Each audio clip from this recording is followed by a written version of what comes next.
and welcome to the Agribusiness Global Report.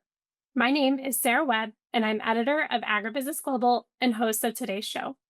In this segment, I speak with Bryan Hansel, CRO of Holganix, about the implications of the US-Iran agreement on fertilizer markets, how industry players can remain resilient in the face of such challenges, and more.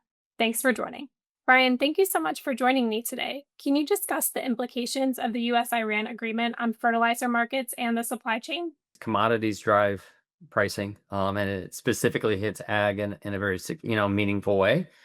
So again, oil prices go up, it impacts fertilizer, and anytime input costs, especially when you combine them with today's pressure of low commodity pricing, it puts a lot of stress in the system for farmers. So they're certainly in a difficult place in that they can't go without inputs, and obviously they are price takers when it comes to commodity.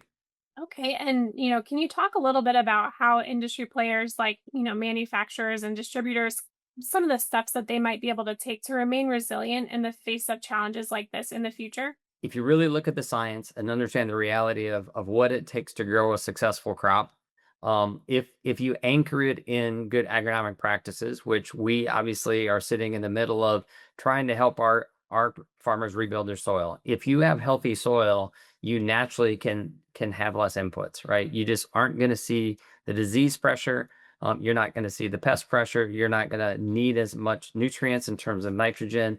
You can remove P and K, significantly if indeed you can rebuild your foundation. So for us, our biggest conversation every day is trying to, inform the farming community that if you look at a product like we happen to offer, which is, this microbiome that completely puts the life back in your soil, if you support that biology once it's in your soil by reducing, and this is the catchy, the difficult part for a farmer, you have to reduce fertilizer to let nature have a chance, right? We have built a system where we've not been relying on nature, and we've relied on chemicals and fertilizer to get to yield. And in an environment where you're really committed to reducing topsoil, one of the trickiest parts is making that conscious decision to cut fertilizer to allow nature to step in.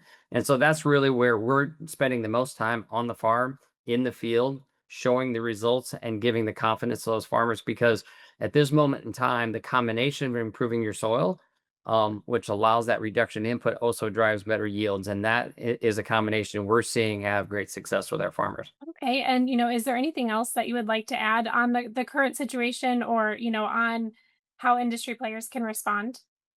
So again, I think, in general, you would also like to see the industry rally around farmers and hold prices as best they can. But, farmers are, we've got a crop on the ground now. They're going to be facing decisions right now about what do they do next year. And so I think as they sit with our partners and talk about fertilizer and application rates, choosing a strategy to improve soil health, choosing a strategy to start rebuilding nature's ability to support them so they're not so reliant is going to give them the long-term resilience that they really need. And again, I do think ourselves included, but there's a lot of partners in the marketplace that are committed to regenerative farming and really helping bolster that farmer's ability and that ground's ability to raise a great crop with less inputs. Absolutely, well said. And, thank you so much, Bryan, for joining me today. We really appreciate your insights. Thank you very much. Thanks again for tuning into this segment of the Agribusiness Global Report. I'm your host, Sarah Webb. Until next time.